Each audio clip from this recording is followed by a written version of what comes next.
ഇന്ന് ദിവസം 6.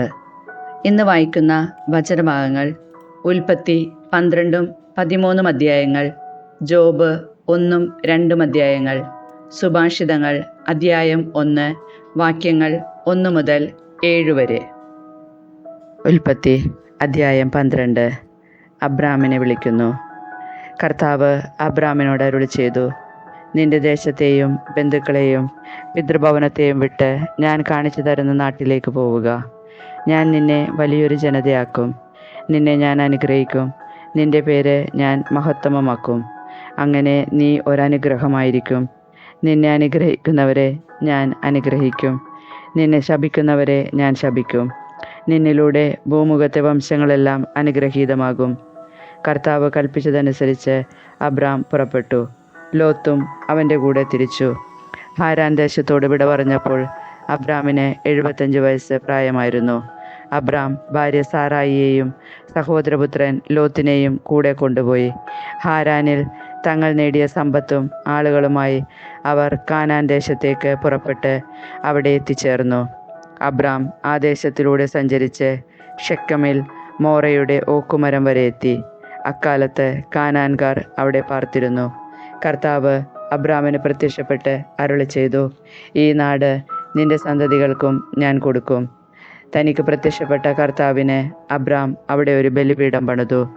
അവിടെ നിന്ന് അവൻ ബഥേലിന് കിഴക്കുള്ള മലമ്പ്രദേശത്തേക്ക് കടന്ന് അവിടെ ബഥേലിന് കിഴക്കും ആയിക്ക് പടിഞ്ഞാറുമായി താവളമടിച്ചു. അവിടെ ഒരു ബലിപീഠം പണിത് കർത്താവിൻ്റെ നാമം വിളിച്ചു. അവിടെ നിന്ന് അബ്രാം നെഗബിന് നേരെ യാത്ര തുടർന്നു. അബ്രാം ഈജിപ്തിൽ. അവിടെ ഒരു ക്ഷാമമുണ്ടായി. കടുത്ത ക്ഷാമമായിരുന്നതിനാൽ ഈജിപ്തിൽ പോയി പാർക്കാമെന്ന് കരുതി അബ്രാം അങ്ങോട്ട് തിരിച്ചു. ഈജിപ്തിലെത്താറായപ്പോൾ ഭാര്യ സാറായെ വിളിച്ച് അവൻ പറഞ്ഞു, നീ കാണാൻ അഴകുള്ളവളാണെന്ന് എനിക്കറിയാം. നിന്നെ കാണുമ്പോൾ ഈജിപ്തുകാർ പറയും, ഇവൾ അവൻ്റെ ഭാര്യയാണ്. എന്നിട്ട് എന്നെ അവർ കൊന്നുകളയും. നിന്നെ ജീവിക്കാൻ അനുവദിക്കുകയും ചെയ്യും. നീ മൂലം എനിക്ക് ആപത്തുണ്ടാകാതിരിക്കാൻ നിന്നെ പ്രതി അവർ എൻ്റെ ജീവൻ രക്ഷിക്കാൻ വേണ്ടി നീ എൻ്റെ ജീവൻ സഹോദരിയാണെന്ന് പറയണം. അവർ ഈജിപ്തിലെത്തി. അവൾ കാണാൻ വളരെ അഴകുള്ളവളാണെന്ന് ഈജിപ്തുകാർക്ക് മനസ്സിലായി.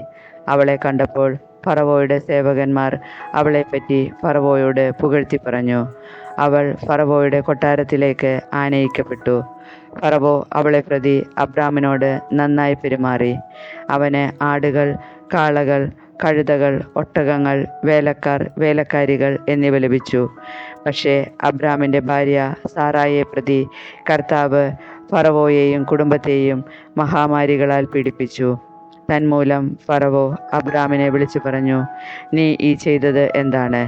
അവൾ നിന്റെ ഭാര്യയാണെന്ന് എന്നോട് പറയാതിരുന്നത് എന്തുകൊണ്ട്? അവൾ സഹോദരിയാണ് എന്ന് നീ പറഞ്ഞതെന്തിന്? അതുകൊണ്ടല്ല ഞാൻ അവളെ ഭാര്യയായി സ്വീകരിച്ചത്. ഇതാ നിന്റെ ഭാര്യ, അവളെയും കൊണ്ട് സ്ഥലം വിടുക. ഫറവോ തൻ്റെ ആൾക്കാർക്ക് അബ്രാമിനെക്കുറിച്ച് കൽപ്പന കൊടുത്തു. അവർ അവനെയും ഭാര്യയെയും അവൻ്റെ വസ്തുവകകളോടുകൂടെ യാത്രയാക്കി. ഉൽപ്പത്തി അധ്യായം 13. അബ്രാമും ലോത്തും. അബ്രാം ഭാര്യയോടും സ്വന്തമായ സകലത്തോടും കൂടെ ഈജിപ്തിൽ നിന്ന് നെഗബിലേക്ക് പോയി. ലോത്തും കൂടെയുണ്ടായിരുന്നു. അബ്രാമിന് ധാരാളം കന്നുകാലികളും സ്വർണവും വെള്ളിയും ഉണ്ടായിരുന്നു. അവൻ നെഗബിൽ നിന്ന് ബഥേൽ വരെയും ബഥേലിനും ആയിക്കുമിടയ്ക്ക് താൻ മുമ്പ് കൂടാരമടിച്ചതും ആദ്യമായി ബലിപീഠം പണിതതുമായ സ്ഥലം വരെയും യാത്ര ചെയ്തു. അവിടെ അബ്രാം കർത്താവിൻ്റെ നാമം വിളിച്ചപേക്ഷിച്ചു. അവൻ്റെ കൂടെ പുറപ്പെട്ട ലോത്തിനും ആട്ടിൻപറ്റങ്ങളും കന്നുകാലിക്കൂട്ടങ്ങളും കൂടാരങ്ങളും ഉണ്ടായിരുന്നു. അവർക്ക് ഒന്നിച്ചു താമസിക്കാൻ ആ ദേശം മതിയായില്ല. കാരണം അവർക്ക് വളരെയേറെ സമ്പത്തുണ്ടായിരുന്നു. ഒന്നിച്ചു പാർക്കുക വയ്യാതായി. അബ്രാമിൻ്റെയും ലോത്തിൻ്റെയും കന്നുകാലികളെ മേയ്ക്കുന്നവർ തമ്മിൽ കലഹമുണ്ടായി. അക്കാലത്ത് കാനാൻകാരും പെരീസ്യരും അന്നാട്ടിൽ പാർത്തിരുന്നു. അബ്രാം ലോത്തിനോട് പറഞ്ഞു, നമ്മൾ തമ്മിലും നമ്മുടെ ഇടയന്മാർ തമ്മിലും കലഹമുണ്ടാകരുത്. കാരണം നമ്മൾ സഹോദരന്മാരാണ്. ഇതാ ദേശമെല്ലാം നിന്റെ കൺമുൻപിലുണ്ടല്ലോ. എന്നെ പിരിഞ്ഞു പോവുക. ഇടത്തുഭാഗമാണ് നിനക്ക് വേണ്ടതെങ്കിൽ ഞാൻ വലത്തേക്ക് പോയിക്കൊള്ളാം. വലത്തുഭാഗമാണ് നിനക്കിഷ്ടമെങ്കിൽ ഞാൻ ഇടത്തേക്ക് പോയിക്കൊള്ളാം. ജോർദാൻ സമതലം മുഴുവൻ ജലപുഷ്ടിയുള്ള ഭൂമിയാണെന്ന് ലോത്ത് കണ്ടു. അത് കർത്താവിൻ്റെ തോട്ടം പോലെയും സോവാറിനു നേരെയുള്ള ഈജിപ്തിലെ മണ്ണ് പോലെയുമായിരുന്നു.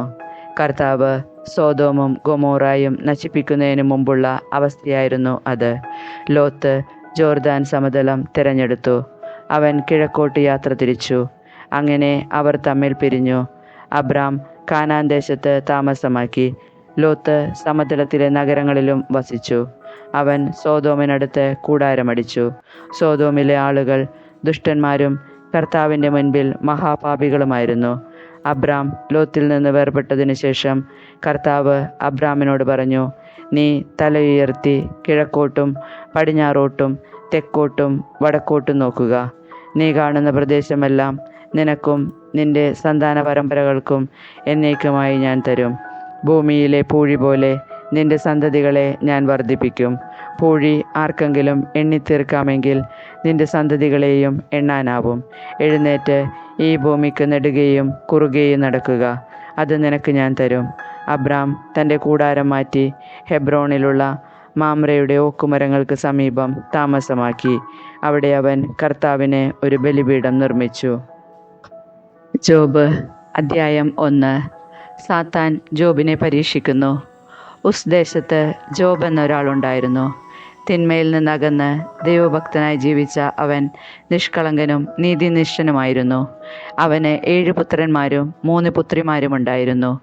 പൗരസ്ത്യദേശത്തെ ഏറ്റവും വലിയ സമ്പന്നനായിരുന്ന അവന് 7000 ആടുകളും 3000 ഒട്ടകങ്ങളും 500 ജോഡി കാളകളും 500 പെൺകഴുതകളും എണ്ണമറ്റ ദാസന്മാരുമുണ്ടായിരുന്നു. അവൻ്റെ പുത്രന്മാർ തവണ വെച്ച് നിശ്ചിത ദിവസങ്ങളിൽ തങ്ങളുടെ വീടുകളിൽ വിരുന്നു സൽക്കാരങ്ങൾ നടത്തുകയും തങ്ങളുടെ 3 സഹോദരിമാരെയും അതിനെ ക്ഷണിച്ചു വരുത്തുകയും ചെയ്യുക പതിവായിരുന്നു.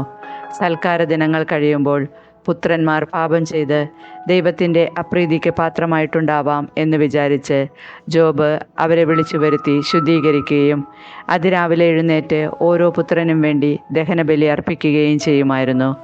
ഒരു ദിവസം ദൈവപുത്രന്മാർ കർത്താവിൻ്റെ സന്നിധിയിൽ വന്നു ചേർന്നു. സാത്താനും അവരോടുകൂടെ വന്നു. കർത്താവ് സാത്താനോട്, നീ എവിടെ നിന്ന് വരുന്നു എന്ന് ചോദിച്ചു. ഞാൻ ഭൂമിയിലാകെ ചുറ്റി സഞ്ചരിച്ചിട്ട് വരികയാണ് എന്ന് അവൻ മറുപടി പറഞ്ഞു. കർത്താവ് വീണ്ടും അവനോട് ചോദിച്ചു, എൻ്റെ ദാസനായ ജോബിനെ നീ ശ്രദ്ധിച്ചോ? അവനെപ്പോലെ സത്യസന്ധനും നിഷ്കളങ്കനും ദൈവത്തെ ഭയപ്പെടുന്നവനും തിന്മയിൽ നിന്നകന്ന് ജീവിക്കുന്നവനുമായി ഭൂമുഖത്ത് ആരെങ്കിലുമുണ്ടോ? സാത്താൻ ചോദിച്ചു, ജോബ് ദൈവത്തെ ഭയപ്പെടുന്നത് വെറുതെയാണോ? അങ്ങ് അവനും അവൻ്റെ ഭവനത്തിനും സമ്പത്തിനും ചുറ്റും വേലികെട്ടി സുരക്ഷിതത്വം നൽകി അവൻ്റെ പ്രവൃത്തികളെ അനുഗ്രഹിച്ചു. അവൻ്റെ സമ്പത്ത് വർദ്ധിപ്പിക്കുകയും ചെയ്തു. അവൻ്റെ സമ്പത്തിന്മേൽ കൈവച്ചാൽ അവൻ അങ്ങയെ ദുഷിക്കുന്നത് കാണാം. കർത്താവ് സാത്താനോട് പറഞ്ഞു, അവനുള്ള സകലത്തിന്മേലും ഞാൻ നിനക്ക് അധികാരം നൽകുന്നു, എന്നാൽ അവനെ മാത്രം ഉപദ്രവിക്കരുത്. അത് കേട്ട് സാത്താൻ കർത്താവിൻ്റെ സന്നിധിയിൽ നിന്ന് പോയി. ഒരു ദിവസം ജോബിൻ്റെ മക്കൾ തങ്ങളുടെ മൂത്ത സഹോദരൻ്റെ വീട്ടിൽ വിരുന്നിന് സമ്മേളിച്ചിരിക്കുകയായിരുന്നു. അപ്പോൾ ഒരു ഭൃത്യൻ ജോബിൻ്റെ അടുക്കൽ വന്ന് പറഞ്ഞു, ഞങ്ങൾ കാളകളെ പൂട്ടുകയായിരുന്നു. കഴുതകൾ സമീപത്തു തന്നെ മേഞ്ഞുകൊണ്ടിരുന്നു. പെട്ടെന്ന് ഷേബക്കാർ വന്ന് വേലക്കാരെ വാളിനിരയാക്കി അവയെ അപഹരിച്ചു കൊണ്ടുപോയി. ഞാൻ മാത്രമേ അങ്ങയോട് വിവരം പറയാൻ രക്ഷപ്പെട്ടുള്ളൂ. അവൻ പറഞ്ഞു തീരുന്നതിനു മുൻപ് മറ്റൊരുവൻ വന്ന് പറഞ്ഞു, ദൈവത്തിൻ്റെ അഗ്നി ആകാശത്തിൽ നിന്നിറങ്ങി ആടുകളെയും ദാസന്മാരെയും ദഹിപ്പിച്ചു കളഞ്ഞു.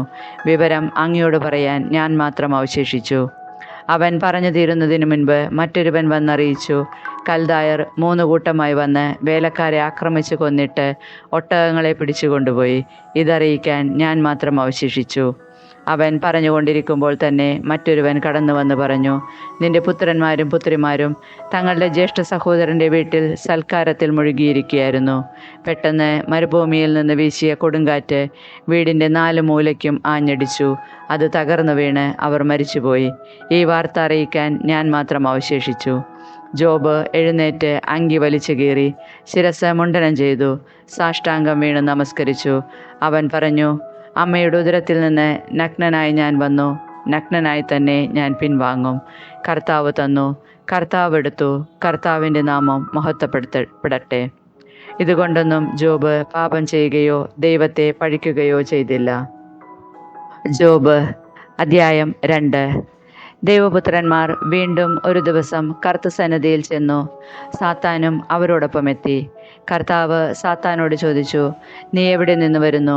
ഞാൻ ഭൂമിയിലാകെ ചുറ്റി സഞ്ചരിച്ചിട്ട് വരികയാണ്, അവൻ പറഞ്ഞു.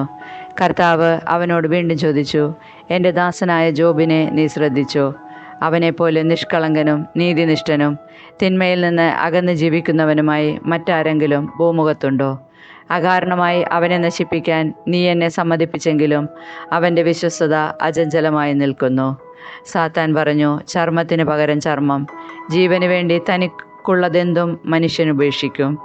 അങ്ങ് അവൻ്റെ അസ്ഥിയിലും മാംസത്തിലും കൈവയ്ക്കുക, അപ്പോൾ അവൻ അങ്ങയെ ദുഷിക്കും. ഇതാ, അവനെ നിനക്ക് വിട്ടുതരുന്നു, അവൻ്റെ ജീവനിൽ മാത്രം കൈവയ്ക്കരുത്. കർത്താവ് സാത്താനോട് പറഞ്ഞു. സാത്താൻ കർത്താവിൻ്റെ സന്നദ്ധയിൽ നിന്ന് പോയി. അവൻ ജോബിൻ്റെ ശരീരത്തെ അടിമുതൽ മുടി വരെ വ്രണങ്ങൾ കൊണ്ട് നിറച്ചു. ജോബ് ചാരത്തിലിരുന്ന് ഓട്ടുകഷ്ണം കൊണ്ട് ശരീരം ചുരണ്ടിക്കൊണ്ടിരുന്നു. അപ്പോൾ അവൻ്റെ ഭാര്യ പറഞ്ഞു, ഇനിയും ദൈവഭക്തിയിൽ ഉറച്ചു നിൽക്കുന്നു, ദൈവത്തെ ശപിച്ചിട്ട് മരിക്കുക. ജോബ് ഭാര്യയോട് പറഞ്ഞു, ഭോഷത്വം പറയുന്നു. ദൈവകരങ്ങളിൽ നിന്ന് നന്മ സ്വീകരിച്ച നാം തിന്മ സ്വീകരിക്കാൻ മടിക്കുകയോ? ഇക്കാര്യങ്ങളിലൊന്നിലും ജോബ് നാവുകൊണ്ട് പാപം ചെയ്തില്ല. 3 സ്നേഹിതന്മാർ. ജോബിന് സംഭവിച്ച അനർത്ഥങ്ങളെക്കുറിച്ച് അറിഞ്ഞ 3 സ്നേഹിതന്മാർ, തേമാന്യനായ എലിഫാസ്, ഷൂഹ്യനായ ബിൽദാദ്, നാമാത്യനായ സോഫാർ, ഒരുമിച്ച് അവനോട് സഹതാപം കാണിക്കാനും അവനെ ആശ്വസിപ്പിക്കാനും അവിടെ എത്തി. ദൂരെ വെച്ച് കണ്ടപ്പോൾ അവർ അവനെ തിരിച്ചറിഞ്ഞില്ല. അവർ ഉറക്കെ നിലവിളിച്ചു, വസ്ത്രം കീറി ശിരസിൽ പൂഴിവാരി വിതറി. അവൻ്റെ പീഡകൾ അതികഠിനമെന്ന് കണ്ട് ഒരക്ഷരം സംസാരിക്കാനാവാതെ 7 രാവും പകലും അവർ അവനോടൊപ്പം നിലത്തിരുന്നു. ഭാഷിതങ്ങൾ. അധ്യായം 1. 1 മുതൽ 7 വരെ വാക്യങ്ങൾ. പുസ്തകത്തിൻ്റെ ഉദ്ദേശം.